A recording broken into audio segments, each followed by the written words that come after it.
Hi, this is Stan. Welcome back to the Crow's Nest Railroad. Let's get on Rodney. We'll take the train out and check on our progress.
Okay, we're coming up on that new section where I've got the switch.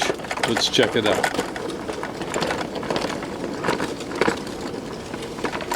Just want to check the track work.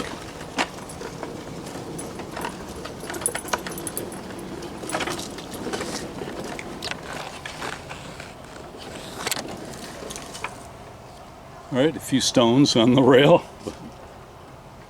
Other than that, I think we're okay.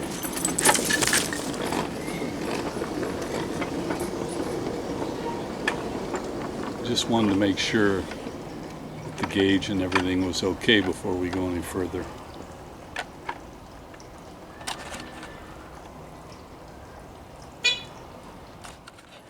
So I guess I should rename this series starting now. It's not just the switch. Actually, I've got to build the switch, which is the first switch I've ever built. I've worked on a few up at the 7.5 inch gauge, but never built my own, and on 5-inch gauge. So this turnout, which is almost, I guess it's kind of a Y actually, because the main rail here is curved and this is going to be curved. But anyway, we'll have a siding that will come off here and roll over down there. I've got to pull that sign out. Got to get rid of some plant life back there. I have to leave a little bit of a channel for some plumbing and electrical and stuff like that. So one of the main beams is going to have to be stepped away from the wall. I'm going to have to berm this tree a little bit. We've had an interesting development lately with our employee. For some strange reason, he is taking a liking to all of the tree trunks here in the yard. So we had a trip to the store today to get some chicken wire. Look, he grabbed a piece of that bark and ripped it all the way up. So I got it taped in place. I don't know if I can save that bark. I'm just wasting my time, but anyway, I thought I would put it back. Put a little cage around here, and I'm going to have to protect a lot of trunks. You know, always mayhem with a puppy. So this will be a siding, and the next phase of the project may be building a little doghouse where I could actually store some trains in there. But now I've got to make some decisions. Do I go all the way to the wall? How far out should I come? How wide should I make it? So that's what's next on the docket. I did prepare a couple of beams. It was cheaper and easier for transport for me to take two pressure treated 2x4s and screw them together. So I made 3 of these 8-foot beams, and well, it's going to be this way obviously, but it's just laying on the ground now to check the height. So I've got to do a little landscaping in here and get ready to lay these beams down. I really don't want to put any rail down until I know the bed is level and the transition is going to be smooth all the way. So once I get all the groundwork done, then we'll go back, we'll cut in and finish the switch and lay the rail. So that's where we're at. I guess I got to get busy. All right. A little bit of shovel work, a little measuring and planning and all that good stuff. So in here is where the deck is going to go.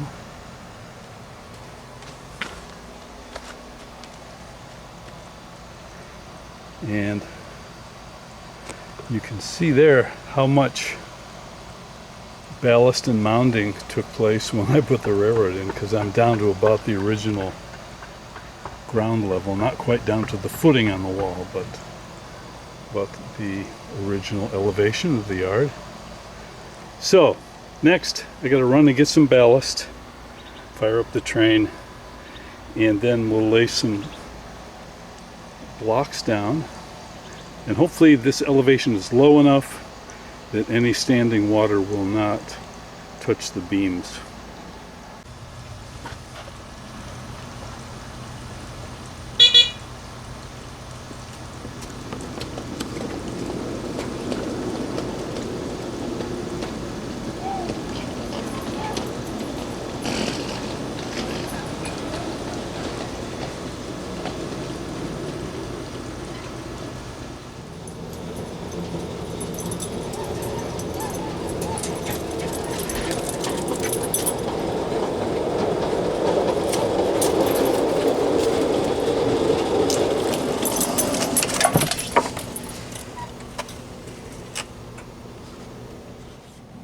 I went back to the store and they had marked these composite planks down again. They're just trying to get rid of a couple pallets on these. I think they were $3 and something a stick for an 8-foot section. So I bought a bunch more. Woohoo! All right, there's our load. Let's go.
Alright, I got the 3 beams roughly in place. May have to do a little bit of leveling tweaks, but that's essentially the structure. Now I'll cap the ends and then we can plank it. Alright, it's a new morning. I had to knock it off yesterday. We're having a little bit of a heat spell and it got just pretty hot. So, plus I wanted to see what would happen with this tree well getting watered last night, and you can see a little bit of moisture sneaking below the berm here, but it doesn't come into contact with any of the treated lumber. It's all spaced up above the ground and it's got concrete pads under there, so I think we're just fine. These 8-footers are supported in the middle on the 2 ends. There's a tiny bit of bounce, but I don't think that should be a problem. The rail cars weigh next to nothing. So, and it's not like this is going to be a party deck that, you know, I'm dancing on all the time. So hopefully that'll be fine. I suppose at some point, if I really felt it was developing a problem, I could add a little more reinforcement. But fingers crossed, I think this should be okay. Let's take a little bit of a measurement here.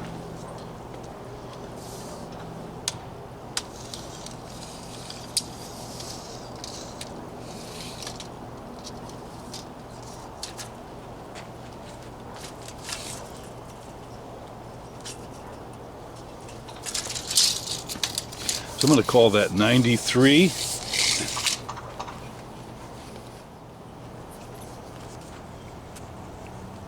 So we'll call that 93 inches. And the planking is just shy of 5.5. It's not quite an 1/8 of an inch gap. So, but I'm just going to say we're going to space it out at 5.5, and there's going to be a tiny bit of extra space added in there. I can't butt these deck boards right next to each other. We have to leave a little gap. But the difference is going to be so close that I think I'll just call it the 5.5. I may have to have one deck board that's slightly narrower to make up the difference so that it aligns perfectly. So if we're going to go with those measurements, we're going to say 93 divided by 5.5, and that's 16.9. So we'll say I need 17 planks at 22 inches across. So let's head into the shop. Alright, I got my stop block set up on the chop saw, 22 inches. Let's get busy and make some cuts.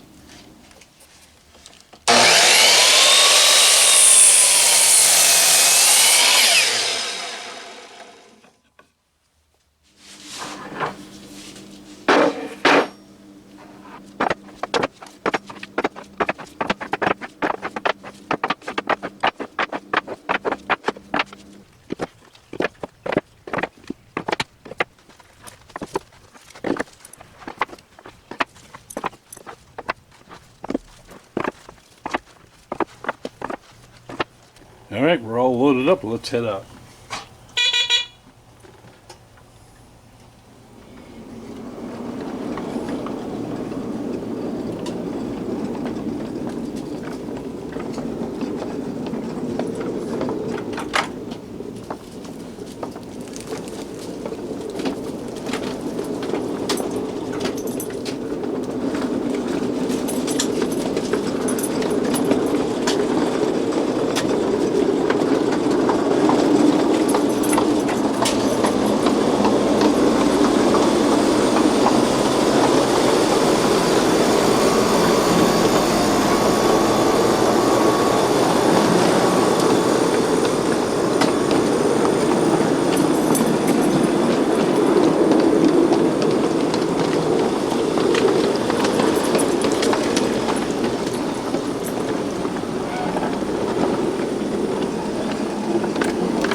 And let's just double check the level.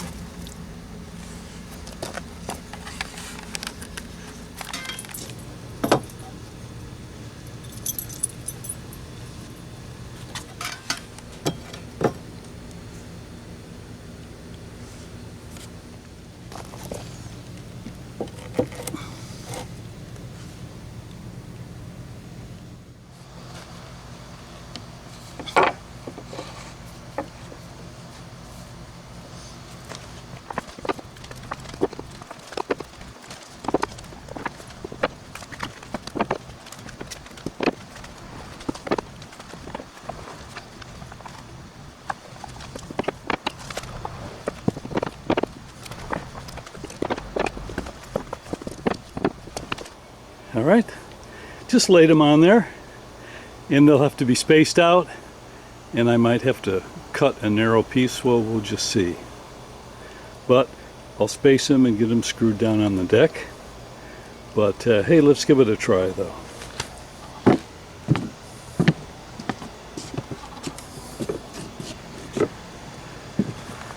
Well, that's looking great. All right. Well, that's going to wrap it up for this time. Got lots more work to do, and I'll be bringing you all of it here on the Crow's Nest Railroad. Thanks so much for watching. See you right here next time.